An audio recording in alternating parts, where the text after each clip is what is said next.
hard to believe it is December 4th already. I'm just totally blown away by that. I just want you to know, first and foremost, I am not firing from all cylinders today. We came home from being on the road. I ended all my protocols. I'm in my healthy place. I should be getting well, right? Well, I didn't. My health kept declining. And Papa revealed to me that the struggle I'm having is I am having a systemic reaction to new crowns that were put in my mouth. Even though they are used by the holistic dentist, my body is rejecting them. And I had my tongue swell up 2 nights ago, and right now my face is very swollen, my mouth is very swollen, so, and my head is very foggy. So praise the Lord, I am getting them removed tomorrow. I've been trying to get them removed all week. This has been interesting. My body will not accept anything foreign, so from now on there will be nothing foreign put in my body. It's very crazy, very, very crazy. Not pleasant, but praise the Lord also that I know how to contend with things and address my body and support my body. I've been fasting to eliminate additional histamine being released in my body when I digest, and just been keeping myself in a very stress-free environment, very calm. So that has been helping greatly. And then we also have quercetin and nettle, which are really good for histamine. And I've been fasting, like I said, so that has been really helpful in just, keeping my body from having to work at all. And our body naturally releases histamine when it digests. And for some of us with mutated genes, such as the MTHFR, the body does not break down that excessive histamine, so it builds up in the body. It just becomes a really nasty storm. So, it's not a surprise to me that Papa leads me down the path that he does, because he leads me to being able to not only support my body, but be able to help others behind me, because I'm not the only one that's having this problem. I'm not the only one that's body rejects things. Granted, this all started with breast implant illness back in 2016, but I'm very grateful and thankful that I have learned and know what I do to support myself. My tongue swelling up was not a pleasantry, but knowing that if I went to the ER and anything that they would inject into me to try to support me without removing these teeth would just cause more chaos to the storm that's already present. So thankfully, with essential oils also, lemongrass, lavender, frankincense, and peppermint are really good at supporting extreme allergic reactions. So here I am. I'm still here. I'm swollen, but I'm still here. And tomorrow will be a new day. And then I can support my body, get rid of all this histamine and all this toxicity, and get back on track. So learn from me. Get the tips and tricks. Share with your friends that are having similar issues. It is no surprise that like 90% of the clients that come to me are dealing with very similar things. When our mess becomes our message, there is great reason behind that. So with that all being said, I also want to share, I'm going to share this on both. We've got Faith-Led Healing, Faith-Led Living, my Zoom community in front of me here. And, I have a new podcast coming out on Mountain Women Radio, discussing what you do when you're waiting on your dreams. We are sitting here waiting on our dreams to unravel. And you know what? They may not. And that's okay too. We are praising God now. We are praising God on the other side, regardless what it looks like. Our desire is to go to Alaska. We've shared that. I am super excited for that opportunity. It would be such a blessing to experience that raw wilderness, that untouched ground, being that present with Papa, and also just being in such a clean environment for me. It would just be amazing. But what do you do while you wait? Well, you're going to probably hear some noise. I may jump off of YouTube, because the beautiful thing of Zoom is it blocks all. It's noise canceling. My phones are not. And there is a likelihood, a very good likelihood, that there will be some hammering and sawing because we are putting an addition on our home.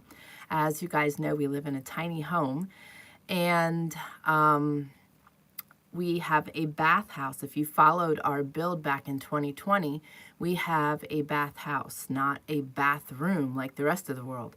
And in my bathhouse is a clawfoot tub and a composting toilet, a wood stove, an antique dresser, and a mirror. It's very cozy. It's very accommodating. But we are adding an addition on the back of the house. It'll make it more marketable. It'll make it more cozy for us, because then I will have a huge pantry for not only my food, but also my herbals and my essential oils. So it'll be really, really amazing. And my bathroom will be in my house. And then we will be doing a similar setup for the mountain boy, for Austin in his cabin, and getting him his bathroom as well. So you keep moving forward. That's what we do. We keep moving forward when we are desiring to embrace our dreams, but also when we are just in holding points. You know, sometimes many of us are in these holding places. I've been in a holding place. I need to be really cautious with the things I'm doing right now to support my body, but I'm here, I'm showing up, I'm doing my best to keep moving forward. And that is extremely important. So I want to remind all of you of that, whether you're, living a homesteading life or whether you are living a healing journey. We need to make every effort to keep moving forward. Things break, the best laid plans get hijacked. And, we have setbacks in our healing journey, or we may not be able to do the things we were once able to. I was flat on my back for a very long time. We just started a Bible study in our community yesterday, and, that was one of the big things that I did in my healing journey. I pulled into God. That's why I call him Papa. I pulled into God. I read my Bible. I did what I could. And, I shared with a client the other day, I was flat on my back, but that's where one of my biggest books came from. I wrote one of my biggest books while flat on my back. We need to keep moving. That forward motion, that momentum helps us. I could stay in bed, but getting up out of bed and that movement helps my body to release some of the histamine. So, as long as I'm cautious and I'm not doing like crazy exercise or anything, I'm keeping it calm, I'm supporting my body. So keep moving forward. Keep doing things that you can do in the situation that you're in. In our faith-led living side of things, we've had many a time where things have broken and our plans were derailed. The sawmill had bearing issues, trucks and four-wheelers and equipment failed. That just happens. But I also am a true believer that things happen for a reason, and a lot of the time, those reasons are keeping us from things, are keeping us from injury, or redirecting our path. Often we are chasing our own things, and we're not chasing what Papa wants for us. So that's also why we're praising him with Alaska, because if this is something that we are chasing rather than, chasing God's will, we want to be in his will. That's where life is best lived. So regardless what our greatest desires and dreams are, where he takes us is always going to be better, bigger and better than what we could have ever imagined. And we believe that. So I just wanted to share that today. So today's topic is keeping your peace. We've been talking about how to keep ourselves right. The importance of a spiritual foundation so that we can be mentally and emotionally stable, and also then hit a place of good physical healing. We need to be in a line with all of those things. You're going to hear me say that forever, because that is the secret, and most people aren't on that path. Most people are trying to do physical without doing the rest, or maybe one of mental or emotional, but you're not grounded in Christ. And that's really where the stability comes from. I will scream that from the mountaintops, because I know that. I lived that. I experienced that. So today's topic, I think, is really important with the world that we live in, the experiences that we experience, but also, you know,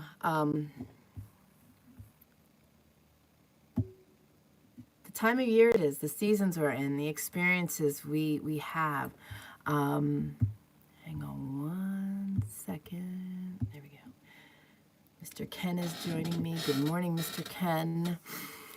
So keeping our peace is a really vital thing, because when we can keep ourselves right, regardless of what we are walking out, what we are experiencing, what we are in at the moment, it is tremendously huge.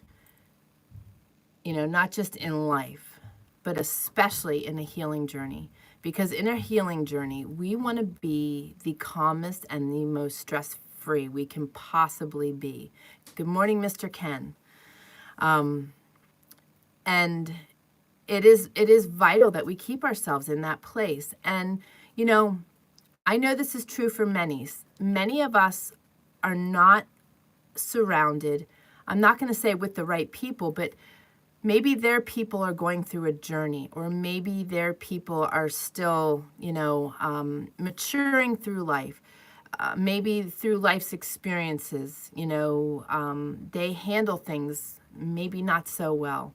And as a result of that, you know, when you're in a healing journey and they aren't sure how to support you, you know, they can come off in the wrong way and add stress to your life. I want you ladies to understand something. If you are in a healing journey and the people that you most love around you appear to be more angry than they do supportive, I want to point something out to you. As they always say, men are from Mars, women are from Venus. And it is very true. We all think differently. We handle things differently. I want to point out to you ladies that are being supported by men. Men are fixers. And when they see their most loved people suffering and they can't help you, that surfaces in anger. So I want you to show them grace and understand that they are not trying to be ignorant. They are struggling because they are programmed to be the caveman and to support you and provide for you and fix you. So I want that to be clear. I want that to be something that people understand. The best thing you can do for them is pray for them. And what I'm going to teach you today is very helpful. If the rest of you are surrounded, you know, by some people, maybe family, you know, that maybe doesn't see eye to eye, doesn't, you know, maybe you guys, you know, aren't on the same page. You know, we are supposed to be unique. As a matter of fact, we're supposed to be peculiar. And I own that, and I'm proud to be peculiar because God has made us unique, individually unique. And we are going to be different. We are going to have differences with people. But we need to learn how to be in other people's company and not be reactive, but also not to allow them to steal your joy and your peace. Keeping your peace, I believe, is your responsibility, not somebody else's. We cannot control how anybody acts, behaves, reacts, any of that stuff. But what we can take care of and what we can control is ourselves. And this is really important to learn. When you realize that it's not somebody else's fault that you just flipped out because they flipped out, it's really important. You know, the next couple of weeks we're going to talk on this level, and I think it's going to be very helpful for all of you, because we all go through, like I said, life circumstances. Good morning, Miss Laura. And Ken and Laura, get in the chat. Let me know if you have any praises or prayer requests. For those of you that are joining me on YouTube, do the same in the comments.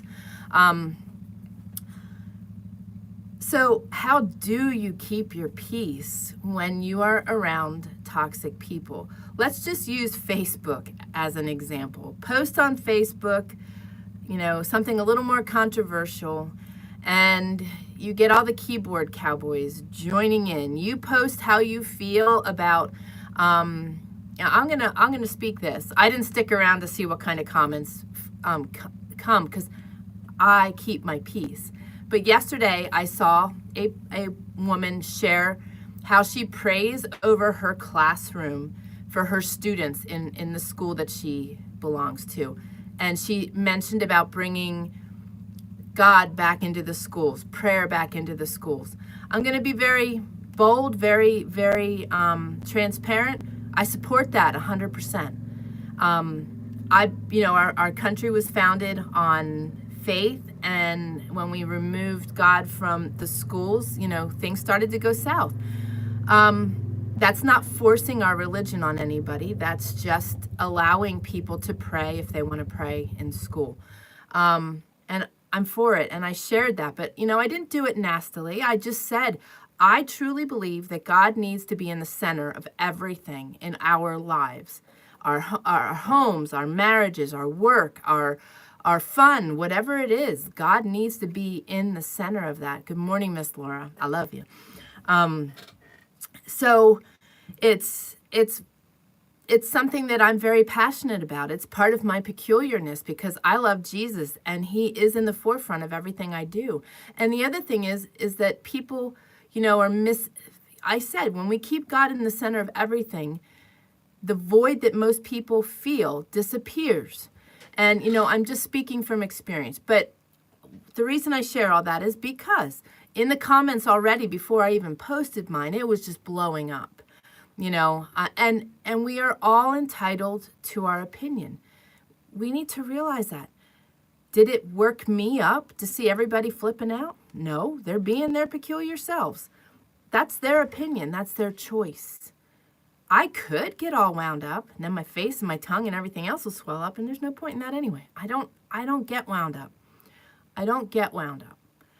You come after my family, that's a little different story, but I don't get wound up over that kind of stuff because, we live in a world where we all want an opinion, and that's okay. We are entitled to that. But we've also got to respect and honor each other's opinions and be able to be in an environment. There was a time where we could debate things. People could discuss things and discuss how they felt about things. And it would, and at the end of the conversation, they'd still be friends. They'd both shared their story.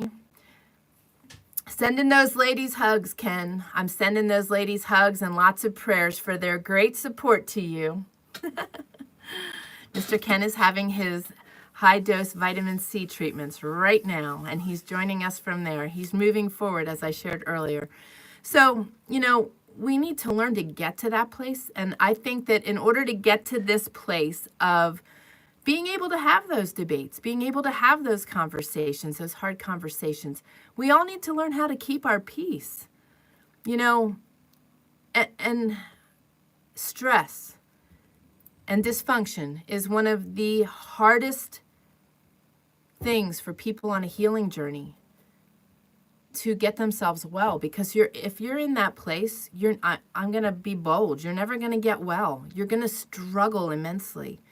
And for those of you that are healthy now, if you're in a stressful place all the time and ready to fight all the time, you're going to get sick.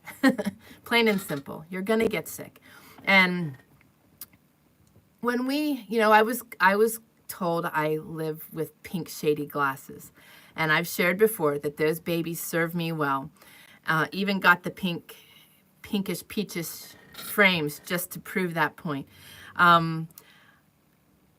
When we live life out of a place of peace and comfort, joy, happiness, you can be on a Facebook post and see all those ignorant people and even have them, and they're sharing their opinion. They don't believe the same. It's okay. Your words, if posted kindly, especially those of you that say that you are a Christian, walk it out, talk it out. I want to challenge you, because a lot of times, we're so wanting to share our faith so boldly that we come off just as ignorant. And so, I want you to think about this. While you're keeping your peace and you're posting something that's supposed to be nurturing and that is nurturing, I want you to realize that maybe some of those other people that have different opinions, you may have just planted a seed. So in that environment, we have the choice. If I'm not even going to go back. I'm not even going to go back to look. Some of you are drawn to look to see what people see. I don't even care. I don't care. I shared from my heart. I shared how I feel, and I shared truth of what I've experienced. And nothing was meant to be of any ill effects to anybody. I don't engage in that stuff. I don't pull into that stuff. And even if I did go back to that lady's post, and I did see people have things to say, I wouldn't respond unless it was something that was required for me to lovingly respond and that they had something nice to say. But I'm not going to be drawn into it. I'm not going to do that because I'm keeping my peace. And a lot of times those conflicts are with people that you'll never win the battle with. We see it a lot on social media where you have those circular conversations that will just never end. That's where one of us needs to be wise enough to keep our peace and pull out of it and walk away from it. You'll hear me talking next week on silence. Silence is golden. Silence is renewing. Silence is refreshing. Silence can be a real game changer. That's part of how you learn to keep your peace. In this situation that I'm using as an example, we don't need to engage in everything. We don't have to fight everything. I believe that there are times where we need to maybe engage, maybe stand up for ourselves, maybe put some boundaries in place. But even that doesn't need to be done in an aggressive way. You don't even need to raise your voice.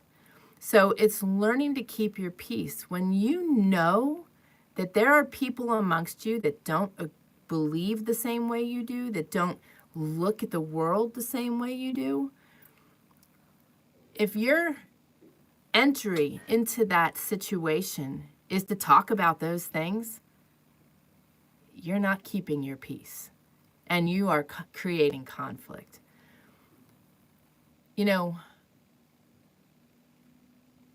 I believe that we can be the biggest light and the biggest seed planter by just walking the walk and talking the talk. I know that there are situations, because I educate on wilderness survival, preparedness, homestead living, that there are people that are wanting to share their values and their views on the world, and not everybody in their families involved in that. Not everybody's feeling like they need to prepare for the apocalypse. I prepare for whatever the world's going to bring me. I am constantly moving forward. I am in an effort to be able to be prepared for whatever God brings my way. But I keep him in the front, and I don't overlook the fact that if I don't have what I need, he's going to provide for me. But I see in that arena, I'm using that as an example, where people want to try really hard to get their friends and their family on board with that thinking because their hearts are in the right place. They want them to be okay if something happens. But we have to realize in those situations, by forcing that information on them, we may be pushing them further away. That's a perfect example of us walking the walk and talking the talk in that arena as well. In that, the power was just out for 5 days in my neck of the woods. That doesn't happen here because the sun's always shining, and even when it's not as bright. But let's just say, in the city you live in, For 5 days, the power's been out. Your friends and family that you want on board in that scenario have been suffering because they didn't have enough food. Let's just make it 7 days, because most people don't have that much food available. And they weren't prepared. They didn't have extra water. Because of the power being out, they couldn't flush their toilets. They didn't have, can you guys still hear me okay? Okay. So they suffered a little bit during this outage, where you sat there with your candy bars that you had extra of, and your dogs were eating good because they had their kibbles and bits, and you were well stocked. Let your experience be the example. Let what you are doing and what you are living out be the example for them, not the conflict. And I'm sharing these things because those are kind of the things I'm seeing online, where people are their hearts are in the right place. But when a conversation turns into something that is going to be a conflict, or if the reverse is true, we can listen to people, we can support people, but we don't have to interact in a negative way. And I had to do this. In 2016, very shortly after my surgery, I had to walk away from my family, my mom and my dad, and my sister.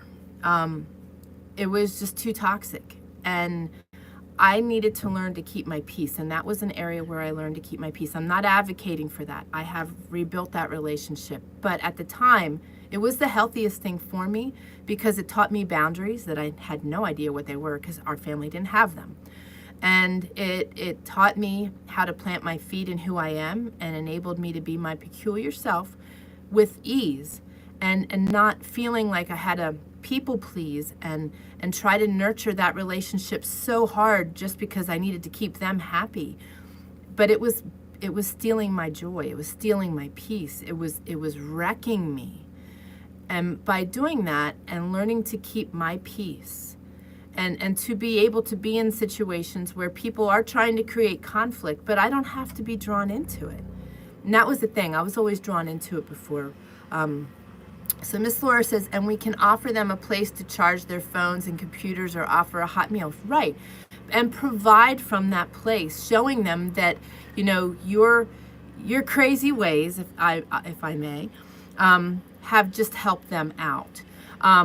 We live a life of a very traditional life. We grow gardens, can our food, live off the land, and we have a very full larder. We keep, our goal is to grow and to maintain enough food for a year on our homesteads, so it may be, viewed as crazy to others, but through my healing journey, when we were in that place, I was able to provide food for another family from our larder, even though we were unable to work for 6 months because my husband was taking care of me. So,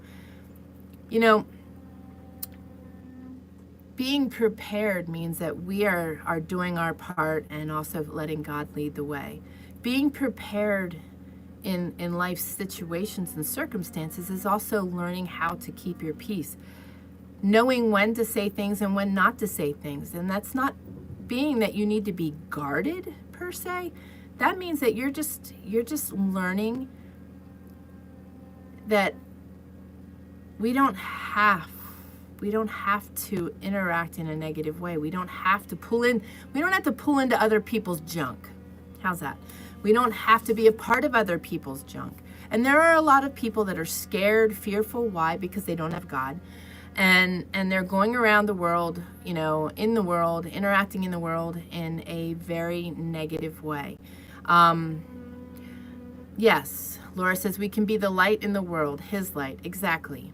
So, like another example, maybe, okay, there's Christmas shopping going on now. Maybe, I don't know. I don't go to the stores. especially this time of year. I don't like shopping to begin with, and going now would give me the hot sweats and probably have me passing out because there's too many people and too much junk going on there. And I don't need stuff. So, but anyway, many of you are out there in that. And, you know, you're always going to have that person that there's the last item and they're going to, you know, we hear the stories every year. And then you just may have that person who's having a really bad day, may not be feeling well, is at the checkout and is just grumbly. You know, we have the choice to keep our peace or to grumble back. And, you know, when they're being really disrespectful to other people, that's hard to watch sometimes. But again, like Laura said, we can be the light in the world, his light. And you know, start a conversation with the person. I'm sorry you're having such a hard time. You know, or try to intervene in a positive way, shedding light, kind of being the buffer between them and the other, you know, the poor checker. And we can do that, and we can keep our peace, you know, instead of, oh my word, you know, do you realize you're in public or whatever? You know, people will say all kinds of things.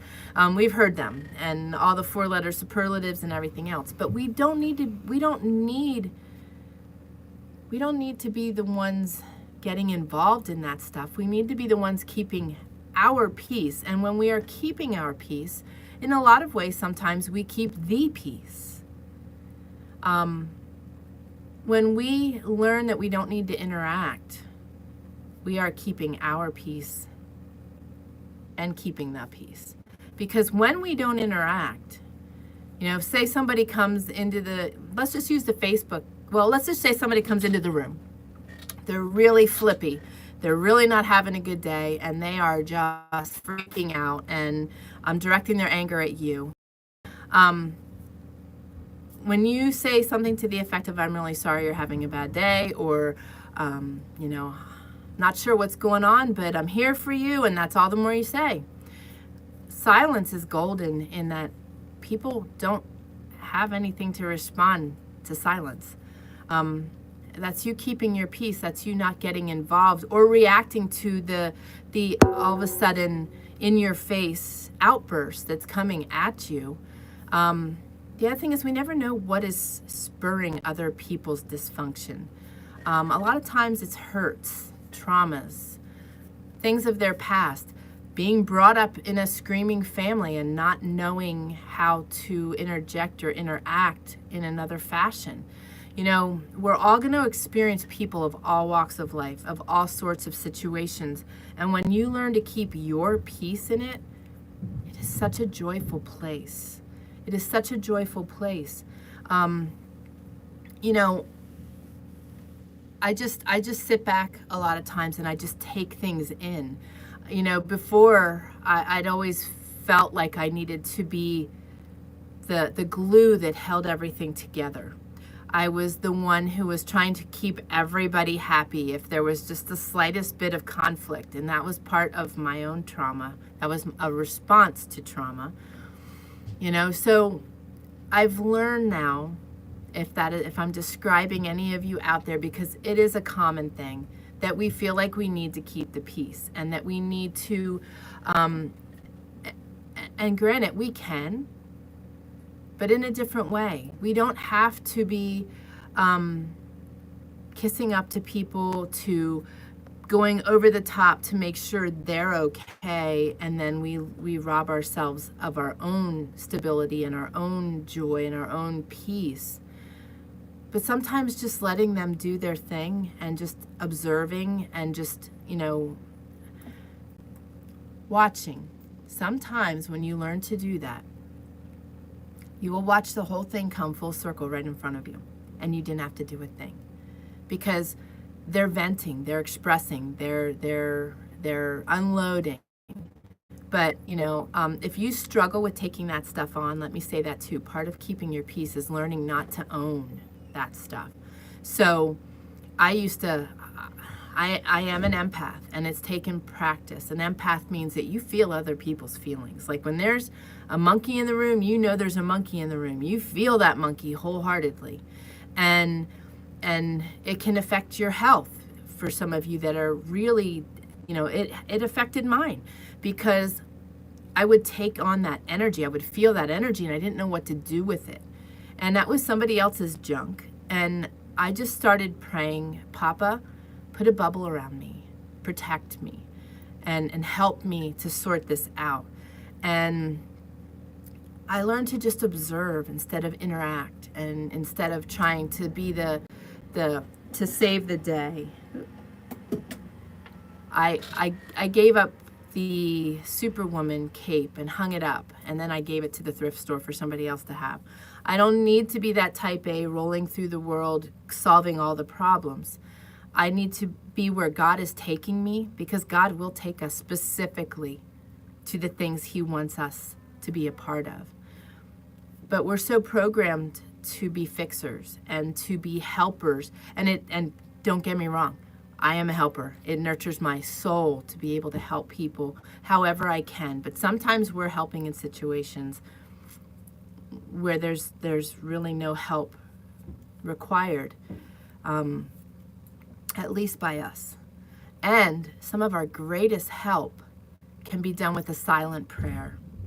When someone is having a bad day and experiencing dysfunction from their life's experiences, a silent prayer is extremely powerful. But I believe that that's where our peace is often stolen, is in those circumstances where we are reactive to other people, where we are offended by other people's dysfunction, where, when we learn, I'm not offended by people anymore. I used to be greatly offended. I'm not, because as I have shared with you guys before, if someone doesn't see me in the same light that I'm trying to share with the world, it's because their perception of me is different than what I am trying to share. So, as my mother-in-law shared with me during that journey when I walked away from my family, was that I am not defined by other people's inability to see my worth. Those words really helped me get to where I am today. A lot of our culture is reactive because they're offended. And my mother used to share with me, sticks and stones will break your bones, but names will never hurt you. That was her saying. Her words hurt me tremendously. But I learned in that I can get to that place. But I needed to work on it, and I needed to keep my peace. Her thoughts of me are her thoughts of me. And yeah, sometimes that hurts, especially when it's the people that are supposed to love you the most, that they don't see you for who you are, that they don't see your true self.